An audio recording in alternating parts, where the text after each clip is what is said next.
why do it? Why put yourself through so much kind of suffering and training, so much pain through your injuries? For me, of course I want to win, but the process-oriented approach, I think, is what makes people successful in this sport. Kirill Sakharov to put 10 kilos on the world sub-junior record that he set in the previous round.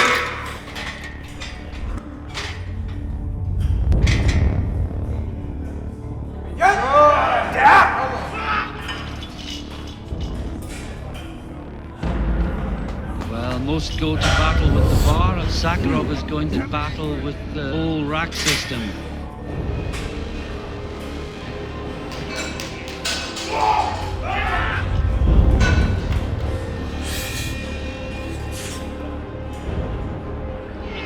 It's going. Oh, that's good for Sakharov. Wait for the lights.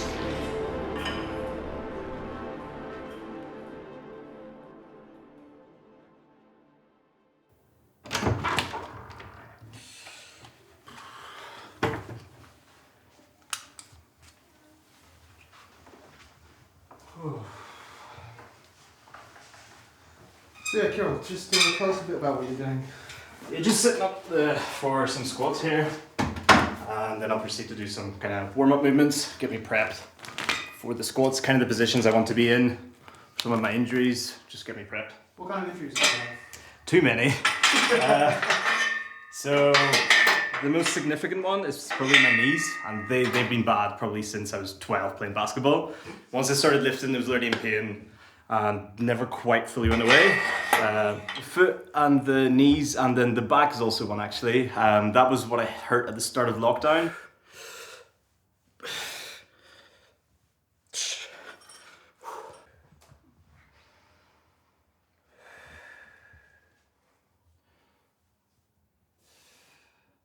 The thing is with powerlifting, you'll always be injured.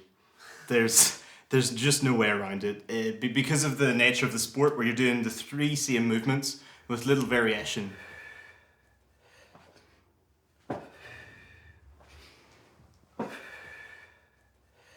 Can give you a bit of an ab cramp every so often, but just reinforces that kind of core motion. Growing up, it was always very hard for me to find my identity with which nationality am I? Am I Kazakh because I was born there, but my family was Russian. So was I Russian or was I British? Being able to focus on that and bring out that competitive nature and always focus on winning really brought me closer to feeling like I'm Russian.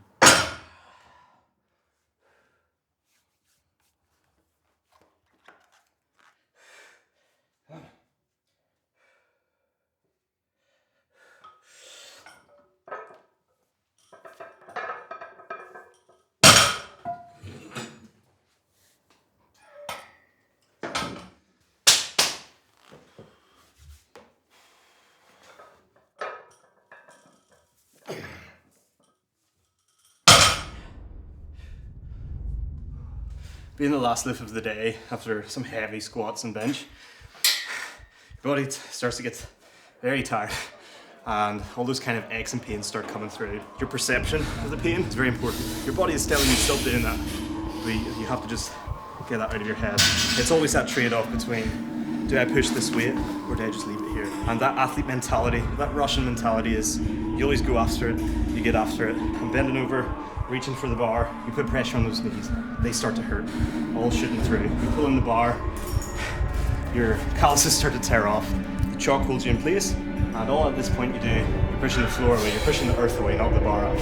You're coming up, sometimes the bar gets stuck in your thighs, because at this point you've sweated out all your sweat, and it's just dry. It just scrapes along you, and as you do that, those pains come through.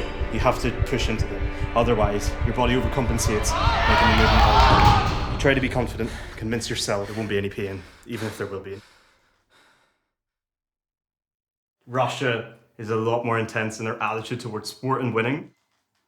They push you from a very young age, just in whatever sport you do, to be the best.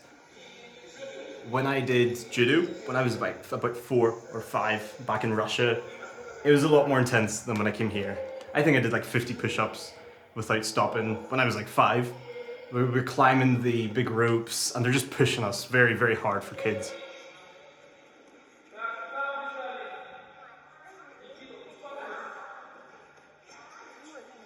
first we didn't even think about anything like that. We just thought, well, okay, he is busy with something, he likes it, so it's good. But then it started to get in more and more, and then some competitions. And I remember when we went for first ever competition, it was here in, it was open Northern Ireland. Just Norn Irish Championships, Yeah. I think. Yeah, something like And he beat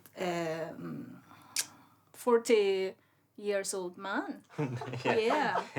And he was my like God. 16. Yeah. that. Yep, 16. And yeah. then I understood that is serious. Maybe at that moment. Какие юниорские, что национальные? Да. А вот эти, которые через Открытые, я неделю. хотел It делать. was some moment when I really wanted to do him like a swimming. It's good for health and they look very nice, whereas his sport quite harmful.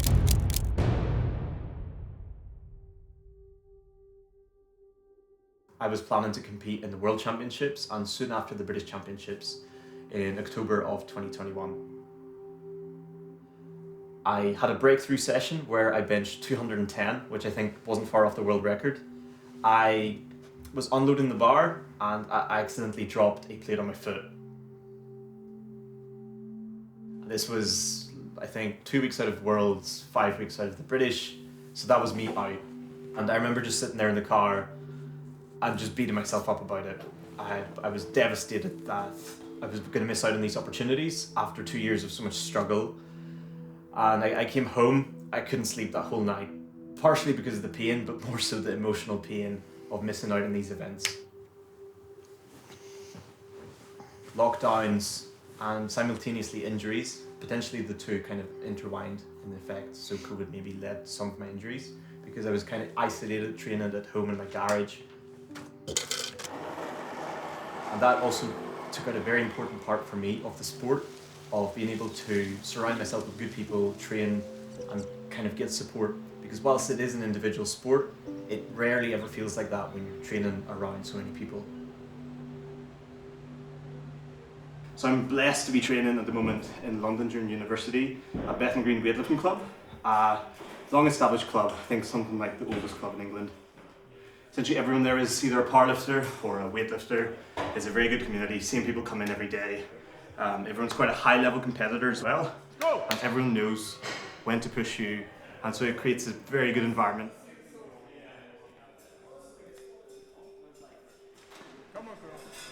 I think just constantly being in pain takes a toll on you mentally. It's that plus just how you're going to train with the pain, and you don't know if it's going to get better, if it's going to get worse, if there's something you need to do about it, if you need to take time off, or if you can keep pushing. I'm extremely stubborn. Like since I was a child, I was always very stubborn with these sort of things. If a doctor tells me one thing, I'll tell him, another. So in my head was like, any injury I've ever approached, and at this point, having so many injuries, I've learned how to work through them. You just find kind of entry point. What can you do that doesn't make it worse within the next 24 hours? And you work away from there. So we're here meeting my old school gym coach now. Back to the old school gym where I started training at, essentially. Feeling nervous, Kirill? I'm very excited. It's we're doing this again, this wee walk. The skill gym was fantastic. I loved lifting there, definitely at the time. Look who it is. Well, big man. How are you? Very good. Very good to see you. It's been so many years at this point. Yeah. And yet, you're the exact same I'm walking in. I'm bigger, right? Well, you are, That's yeah. what matters. A bit bigger. But you'll walk up, take your rack, Take drop my your rack bag. and take many hours in here. So yeah, it's been what, like 2.5 years, you were saying? Yeah, last time I was 93 kilo, now quite heavier, quite bigger. But then since then, it's just been like 2 years of COVID, injuries, the knee stuff I think I still had when I was in here, right? Yeah, and then, they've just been kind of getting worse. Threw in a back injury at the start of COVID, tore a pec after that, and then broke a foot. So it's all been kind of plummeting down, and essentially haven't competed since,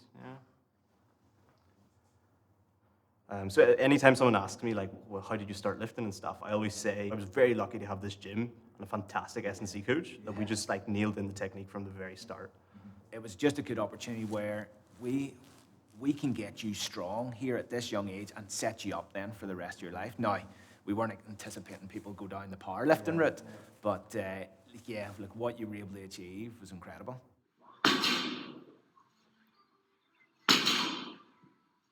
Well, look, and let me just want to get you moving a wee bit today. Yep. General movement, some balance stuff. We'll work the sleds and stuff and all Let's that. do it. Okay. Geez, you do not look comfortable there at all moving. Moving like a gazelle. I know what you mean. Those knees. Keep it going. I'll get there, right? You can put 200 kilos on your back, no problem, but can't get you moving side to side. Side to side, you don't need to. Yeah. You were always wanting to be in here, and I wanted to try and facilitate that as much it as was possible. fantastic. So, You were always leaving the gym open for me Yeah. to come in. yeah. It was amazing, yeah. And because you were in for 2-3 hours at a time, like, you know, we were always going to cross paths then again too. Yeah. Ready? Go. Up. Good. Push. Down. Yeah, I love to do it. Focus on that process, just getting stronger. Managed to rise up through the ranks there. Keep going. Down. Well, you're the strongest schoolboy I've been fortunate to work with. That's Like, brilliant, so, yeah. and you're probably still the strongest now. Like, you know, when I look at the other guys I work with. So, look, I'm absolutely delighted, you know, that you have been able to go into powerlifting to the extent that you have and maintain it. So it wasn't just a wee fad, you know. You've There's a gone lot of through- burnout in the sport. Yeah. Sure. You just kind of, I guess there's not much to gain. You know, there's not that much money in it. That's right. It's kind of, you have to really love it, have to do it. And when the injuries come, it's like what keeps you going through it. Yeah. How would you like to be remembered? I think it's not an entirely important question to me, but perhaps it's because I'm young. I'm sure that question I'll be able to answer as I grow older, and the answer will change. But I think at the moment, I just want to almost live for myself, create a life for myself that will make me happy in the long term, maintain relationships, build a successful career, build a successful sporting career, and what I'll be remembered like will just be a byproduct of that and is out of my control. I was always proudest when I won the World Championships, won the European Championships, kind of broke down any of the challenges I was facing at that time. But I don't dwell too much on it. I think, in my mind, I've achieved nothing and it's all ahead of me. And the plan is to just get back to that level and further so I can be proud of that.